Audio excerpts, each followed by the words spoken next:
शिशुओं को जो मारने वाली पूतना है, बाल घातनी है, रुधिरासना, ऐसी पूतना जिसके पूत है ही नहीं, उस पूतना को महाराज कंस ने छोटे छोटे बालकों को मारने के लिए भेज दिया।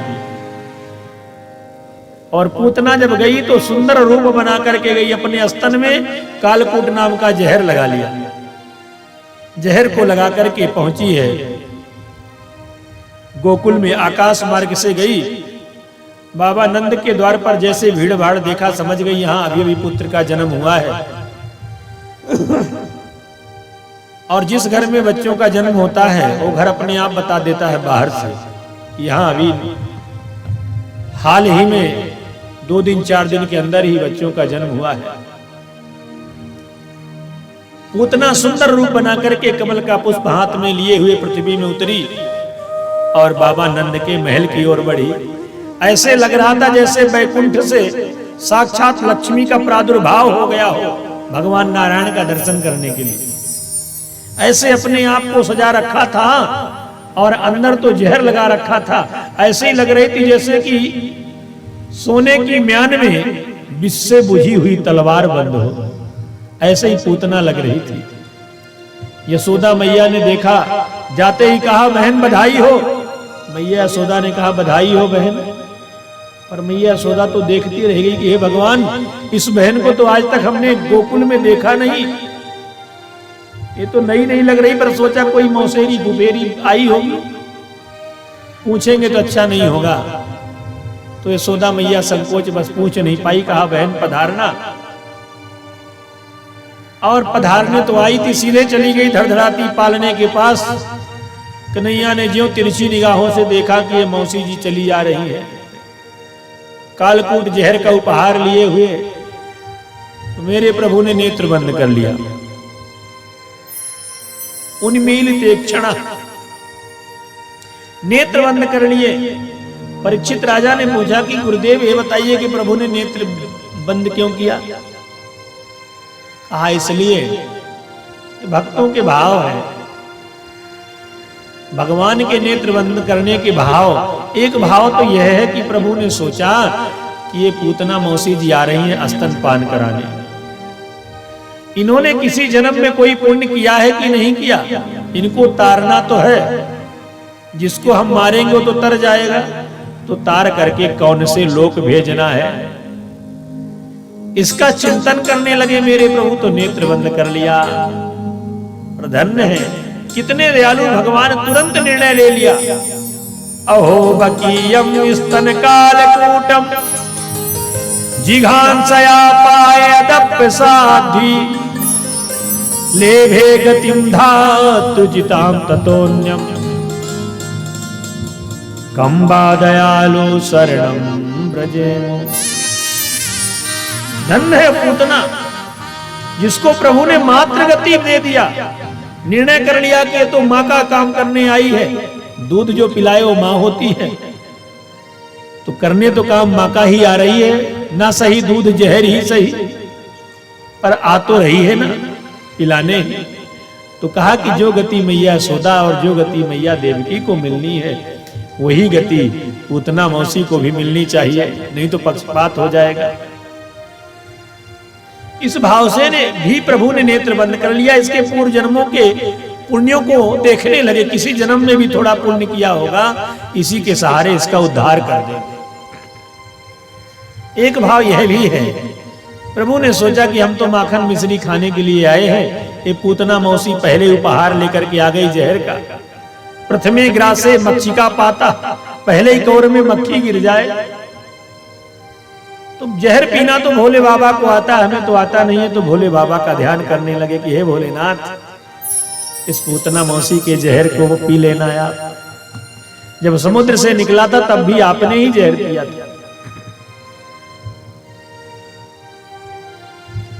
कुछ भक्तों का कहना है कि प्रभु ने नेत्र इसलिए बंद कर लिए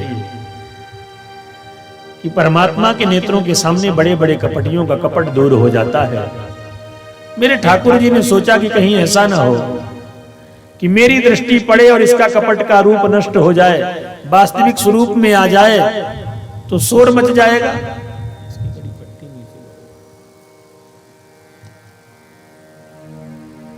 नीचे वाले को नीचे करो ना।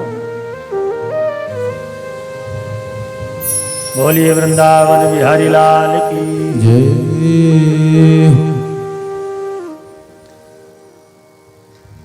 प्रभु ने नेत्र बंद कर लिए, किसको देखेंगे ही नहीं। अनेक भाव भक्तों ने प्रकट किया, पर भगवान का बाल स्वभाव था। बाल स्वभाव होने के कारण प्रभु ने नेत्र बंद किया। पूतना ने गोद में लिया, प्रभु के मुख में अपना स्तन दे दिया और प्रभु पीने भी लगे। तस्मिन् स्तनम दुर्जर वीर मुल्लड़म घोरांक मादाय शिशोर ददावत गाढ़म कराभ्याम भगवान प्रपीड्य तत् प्राणैः समम रोष समन्वितो पिबत। जोर से प्रभु ने पूतना के स्तन को पकड़ लिया। सोचने लगे कि देखो ये जहर लेकर के आई, ये जहर भी पिएंगे। कोई भी मुझे प्रेम से जो भी देता है मैं उसे स्वीकार करता हूं और उसके बदले उसे मुक्ति प्रदान करता हूं। तो अब दूध तो था नहीं, क्योंकि पुत्र को जन्म तो दिया नहीं था बिना पूत वाली। पूतना आज पूत वाली बनने गई, तो भगवान उसके प्राणों को पीने लगे।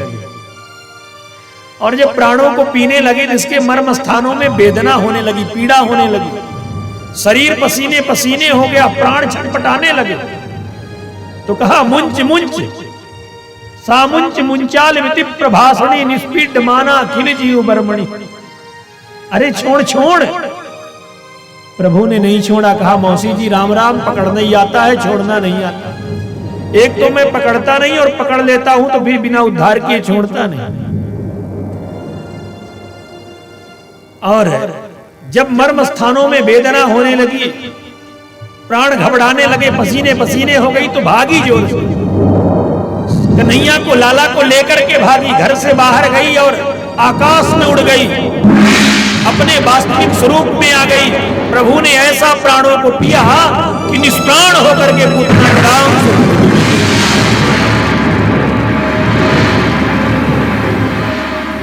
विवृत नेत्रे चरणों भुजौ मुहुः प्रसिन्न गात्रा क्षिपतिर् रोदः। नेत्र उलट गए, जिह्वा निकल आई, निष्प्राण होकर जब पृथ्वी में गिरी। 6 कोस की त्रिगभ्यूति, 3 गभ्यूति मतलब 6 कोस, 1 गभ्यूति बराबर 2 कोस, तो 6 कोस की सीमा में पूतना का शरीर मरा हुआ पड़ा था। धड़ाम की आवाज हुई, ब्रजवासी चौंके, भाई आवाज कहां से आई? सब भागे इधर उधर। मैया यशोदा तो भागी पालने की तरफ, ये सब तो ठीक है पर मेरा लाला कहां है? जैसे मैया यशोदा गई पालने को, देखा कि पालना तो सूना है। घबरा गई मैया यशोदा, बाहर की ओर भागी। तब तक ग्वालों ने कहा मैया तू चिंता मत कर, लाला तो इस पूतना के, इस राक्षसी के सीने में खेल रहा है। बड़ा भारी वक्षस्थल था, बड़ा भारी शरीर, तो उस पूतना के सीने में प्रभु खेल रहे थे। अब 6 कोस की सीमा में जब राक्षसी ये पड़ी थी, तो इसका पेट और इसका सीना भी तो कुछ रहा होगा, 1 एकड़ 2 एकड़ में। तालाब की तरह पेट था और कुएं जैसे नेत्र थे। बड़े बड़े मोटे मोटे जैसे वृक्ष होते हैं ऐसी इसकी भुजाएं थी।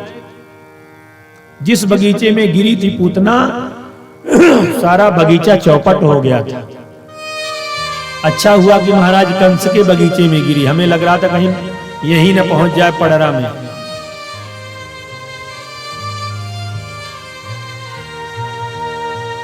हम भगवान से मना रहे थे कि हवाई पट्टी की तरफ चले जाना, हे पूतना देवी, वहीं काफी मैदान चौराहा में पड़ा है। बड़ा भारी शरीर पूतना का। जल्दी से ग्वालों ने सीढ़ी लगाई, लाला को उतारा, मैया यशोदा को दिया। जब मैया यशोदा ने लाला को लिया, सीने से लगाया, तब मैया यशोदा के जी में जी आया। घबरा गई थी मैया यशोदा के, तो प्राण सूख गए थे कि हे भगवान, चौथी अवस्था में तो मुझे ऐसा पुत्र मिला है, क्या हो गया?